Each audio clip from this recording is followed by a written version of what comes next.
فالصالحات قانتات حافظات للغیب بما حافظ اللہ، یہاں سے رب العالمین جو نیک فرما بردار بیوی ہیں ان کی صفات بیان فرما رہا ہے۔ فالصالحات جو پاک دامن عورتیں ہیں، پاک دامن بیویاں ہیں، قانتات وہ قناعت کرنے والی ہوتی ہیں، جتنا ان کو مل جائے اس پر وہ گزارا کرنے والی ہوتی ہیں اور رب کا شکر ادا کرنے والی ہوتی ہیں۔ حافظات للغیب بما حافظ اللہ، حفاظت کرنے والی ہوتی ہیں غیب میں، جب اس کا شوہر نہ ہو تو حفاظت کرنے والی ہوتی ہیں بما حافظ اللہ، اس چیز میں وہ جو حفاظت کی اللہ نے، حفاظت کرنے والی ہوتی ہیں غیب میں، جب مرد نہیں ہوتا، شوہر نہیں ہوتا تو اس کی عزت کی بھی حفاظت کرنے والی ہوتی ہیں، اس کے گھر کی بھی حفاظت کرنے والی ہوتی ہیں، اس کے مال کی بھی حفاظت کرنے والی ہوتی ہیں اور اس کے اولاد کی بھی حفاظت کرنے والی ہوتی ہے۔ سمجھ آ گئی کہ نہیں آئی؟ بما حافظ اللہ، وہ جو اللہ تبارک و تعالیٰ نے حفاظت فرمائی ہے۔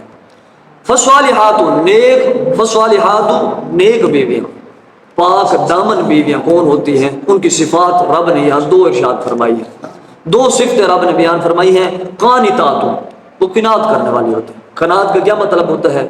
کہ جتنا مل جائے اس پر شکر ادا کرتی ہے، جتنا شوہر کماتا ہے اور جتنا وہ آ کے دیتا ہے وہ اس پر شکر ادا کرتی ہیں، اس پر یہ نہیں کہتی کہ مجھے تم اتنا دو، اس کی ڈیمانڈ سے بڑھ کر کہتی ہوں یا اس کی کمائی سے بڑھ کر کہتی ہوں، نہیں، شوہر جتنا دے دے اس پر وہ گزارا بھی کرتی ہیں اور شکر بھی ادا کرتی ہیں، یہ قناعت کرنے والی ہوتی ہے۔ پہلی صفت اپنی بیوی کی، نیک بیوی کی، پہلی صفت نیک بیوی کی رب العالمین نے یہاں یہ ارشاد فرمائی ہے۔ دوسری یہ کہ حفاظت کرنے والی ہوتی ہے غیب میں۔ کیا مطلب؟ جب شوہر گھر سے چلا جاتا ہے تو شوہر کے گھر کی حفاظت کرتے ہیں، اپنی عزت کی حفاظت کرتے ہیں، شوہر کی عزت کی حفاظت کرتے ہیں، شوہر کے مال کی حفاظت کرتے ہیں، شوہر کے اولاد کی بھی حفاظت کرتے ہیں، یہ حفاظت کرنے والے ہوتے ہیں۔ یہ دو صفتیں رب العالمین نے نیک بیویوں کے ارشاد فرمائی ہیں۔ جن بیویوں کے اندر یہ دو صفتیں موجود ہیں تو وہ نیک ہوتی ہیں۔ کیا مطلب؟ جتنا مل جائے اس پر شکر ادا کرتے ہیں، شوہر سے گلہ نہیں کرتے۔ مثال کے طور پہ ایک شوہر 20,000 کما رہا ہے تو وہ 40,000 کی ڈیمانڈ کرے کہ مجھے تو 40,000 کا سامان لے کے دو، تو وہ قانتات ان کے زمرے میں نہیں آئیں گے۔ شوہر 20 کماتا ہے اور شوہر نے آگے اسے 15 دے دیا، 10 دے دیا، بھائی اس میں ہی تو گزارا کر، وہ کہ ٹھیک ہے میں کروں گی اس میں گزارا، تو وہ قناعت کرنے والی ہے۔ روکھا سوکھا اگر وہ آ کے دیتا ہے تو وہ کھا لیتے ہیں، تو قناعت کرنے والی ہوتی ہے۔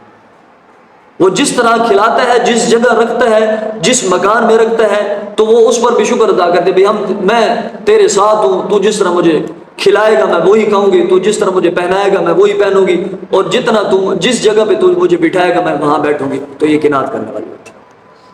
حافظات للغیب، پہلے تو اپنی عزت کی حفاظت کرنے والی ہوتی ہے، شوہر کی عزت کی حفاظت کرنے والی ہوتی ہے، اور شوہر کی اولاد کی اور شوہر کے مال کی حفاظت کرنے والی ہوتی ہے۔